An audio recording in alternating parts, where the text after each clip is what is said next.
आइए स्टूडेंट्स, एक नए टॉपिक के साथ हम लोग एंटर करेंगे आज। टॉपिक है when the new partners capital is not given. हमारा चैप्टर चल रहा है admission of partner. Admission of partner वाले केस में A and B are partners हैं, sharing equally. C is a new partner with 1/5 share entering into the firm.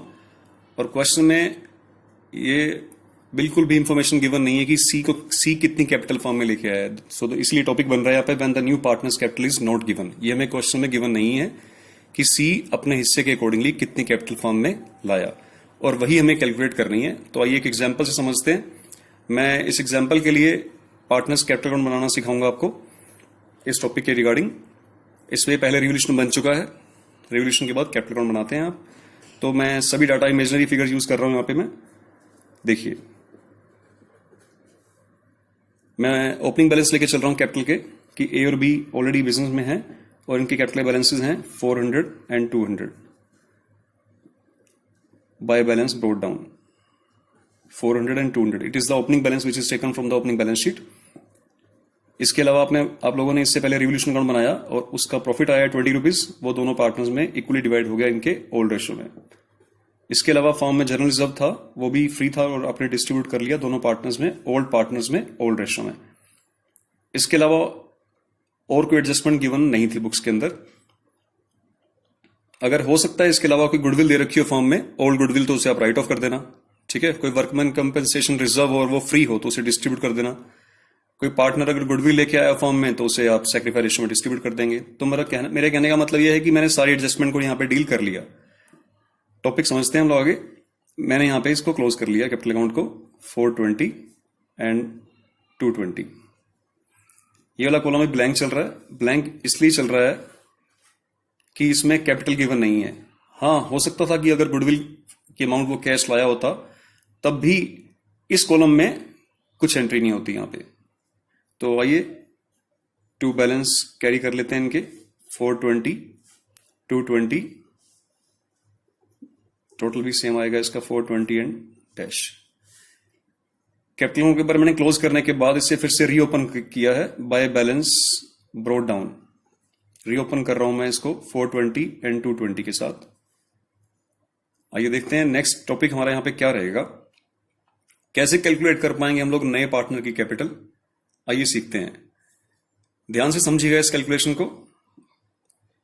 मैं उम्मीद करता हूं कि आपको कैलकुलेशन समझ आएगी। कैलकुलेशन इजी है, बस आपको थोड़ा सा ध्यान लगाना है यहां पे। देखिए, फॉर्म में आपने सी को एंटर करवाया है 1/5 शेयर के लिए, ठीक है। Let the total share of the firm be 1। हम लोग टोटल शेयर हमेशा फॉर्म का एक लेके चलते हैं। इसमें से अगर उस पूरे शेयर में से अगर आपने सी को 1/5 दे दिया है, so the remaining share will be 1 minus 1/5 is equal to 4/5। और अच्छी तरह जानते हैं कि ये शेयर किन का है। ये शेयर है ए एंड बी का, ठीक है। और ये क्लोजिंग कैपिटल है ए और बी की।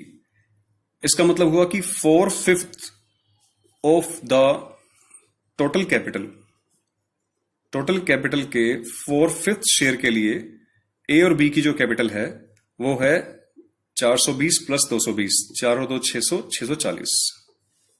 दोबारा सुनिए मैं क्या बोल रहा हूं। मैं कह रहा हूं सी को 1/5 देने के बाद जो बाकी बचा है वो शेयर ए और बी का है। तो दोनों की जो टोटल कैपिटल है, क्लोजिंग कैपिटल, वो 620 है।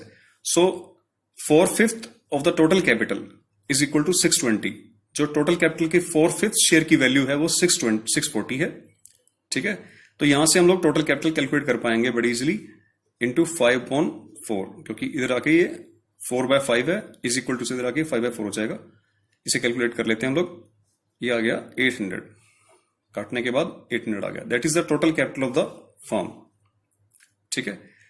अब क्योंकि आपने सी को 1/5 शेयर के लिए एंटर करवाया है, सो टोटल कैपिटल के अंदर सी का शेयर कैलकुलेट करना हमारे लिए बड़ा आसान हो गया है, because we know the total capital now. So C का शेयर यहां पे आ जाएगा 160। तो यही हमें कैलकुलेट करना था, जो कि क्वेश्चन में गिवन नहीं था। अब पता लग गया है, तो आप इससे यहां पे बाय बैंक करवा सकते हैं 160 रुपीज। इसके बाद ये वाला क्वेश्चन हमारा क्लोज हो जाएगा। यहां पे टू बैलेंस कैरी डाउन हो जाएंगे हमारे। कितने आएंगे? 420, 220 एंड 160। टोटल वही रहेगा 420, 220, 160, 420, 220 एंड 160। यही टॉपिक था हमारा कि न्यू फर्म पार्टनर फर्म में आ रहा है बट उसकी कैपिटल गिवन नहीं है न्यू पार्टनर की।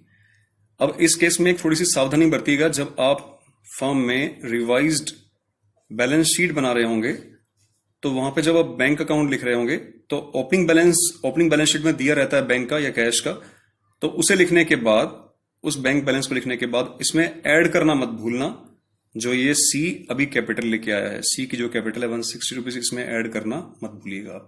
कई बार मिस्टेक हो जाती है क्लोजिंग बैलेंस ऑफ बैंक निकालने के लिए, ठीक है, ये ध्यान रखिएगा आप। यही टॉपिक था।